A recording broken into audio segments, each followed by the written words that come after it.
दोस्तों, साहिब की ईडी की पोल पट्टी खोलने वाले मद्रास हाईकोर्ट के दो जज, जिन्होंने ईडी की कार्यशैली को लेकर जमकर लताड़ लगाई थी और ईडी की कार्यवाही पर रोक लगा दिया था, आज इन दो जजों ने इस मामले की सुनवाई से खुद को अलग कर लिया है। मामला है तमिलनाडु में कथित शराब घोटाले का और पिछली सुनवाई के दौरान जस्टिस एम.एस. रमेश और एन. सेंथिल कुमार ने ईडी पर जो टिप्पणी की थी उसको ईडी के लिए एक बड़ा झटका माना जा रहा था और ईडी का जो मनमाना तरीका है काम करने का, इस पर इन्होंने जमकर सुनाया था और तमिलनाडु सरकार को ईडी के खिलाफ एक बड़ी राहत इन्होंने दी थी। आज इस केस की सुनवाई फिर से होनी थी और उम्मीद की जा रही थी कि ईडी के मनमाने ढंग से काम करने पर बड़ा फैसला आज आ सकता था, पर आज इस सुनवाई से ठीक पहले इन दो जजों ने इस मामले से खुद को अलग कर लिया है।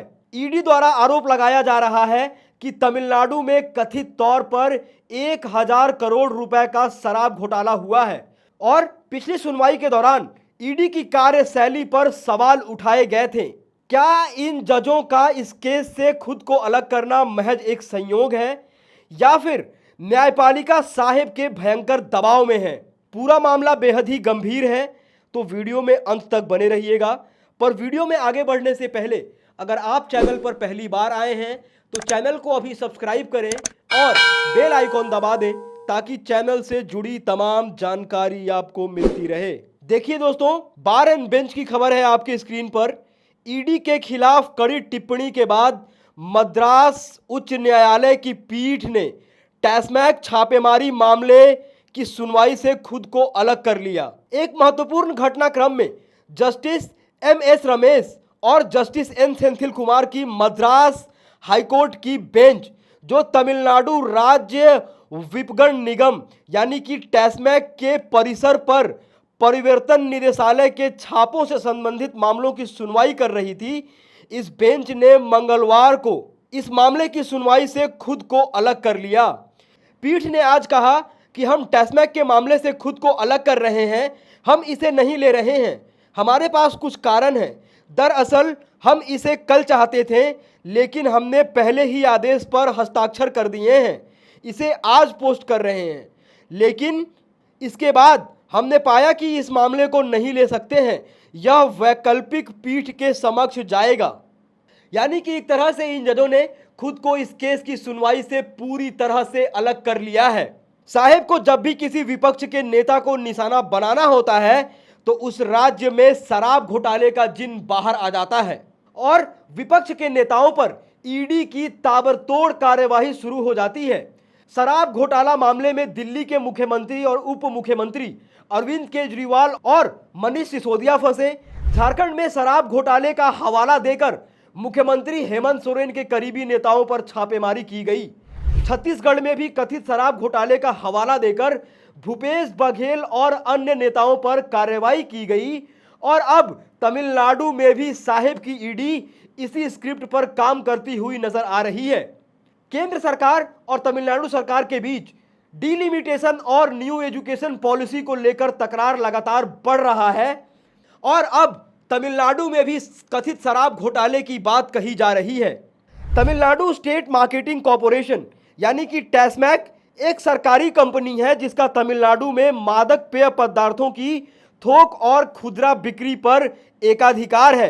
ईडी ने आरोप लगाया है कि तमिलनाडु में 1000 करोड़ रुपए का शराब घोटाला हुआ है, जिसमें कि राज्य के कई अधिकारी, कई शराब की भट्टियां और बॉटलिंग कंपनियां शामिल हैं।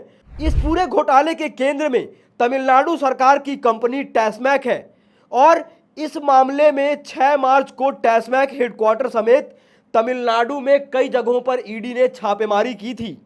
20 मार्च को पिछली सुनवाई के दौरान पीठ ने ईडी के अधिकारियों द्वारा राज्य संचालित टैस्मैक के परिसरों पर कथित तौर पर छापेमारी के तरीके पर असहमति व्यक्त की थी। टैस्मैक कर्मचारियों को कथित रूप से रोकने तथा तलाशी एवं छापेमारी के कारणों को टैस्मैक के अधिकारियों को न बताने पर आपत्ति जताई थी।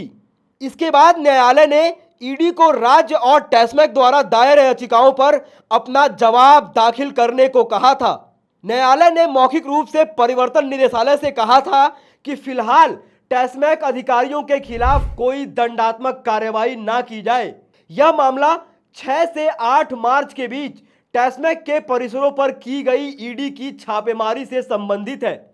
उच्च न्यायालय के समक्ष याचिका टैस्मैक द्वारा दायर की गई थी, जिसमें कहा गया था कि ईडी की छापेमारी अत्यधिक थी और उसके अधिकार क्षेत्र के बाहर थी। 6 मार्च 2025 को ईडी ने चेन्नई में टैस्मैक मुख्यालय के साथ साथ तमिलनाडु भर में कई डिस्टिलरी और बॉटलिंग इकाइयों पर छापेमारी की थी। एजेंसी ने टेंडर में हेराफेरी, बेहिसाब नकद लेन देन और खुदरा दुकानों पर अधिक कीमत वसूलने जैसे मुद्दों का हवाला देते हुए 1000 करोड़ से अधिक का वित्तीय अनियमितताओं का आरोप लगाया था।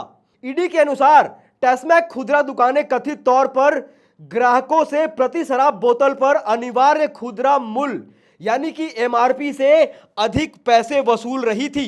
छापेमारी के बाद ईडी ने दावा किया कि उन्हें डिस्टिलरी और टैस्मैक अधिकारियों के बीच मिलीभगत के पर्याप्त सबूत मिले हैं, जिससे कथित तौर पर राज्य के राजस्व का दुरुपयोग हुआ है।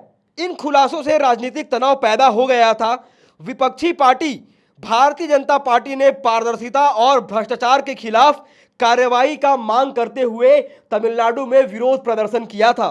तमिलनाडु राज्य सरकार ने 20 मार्च को मामले की सुनवाई के दौरान तर्क दिया था कि जिस तरह से ईडी ने काम किया है उससे संघवाद के सिद्धांतों का उल्लंघन हुआ है।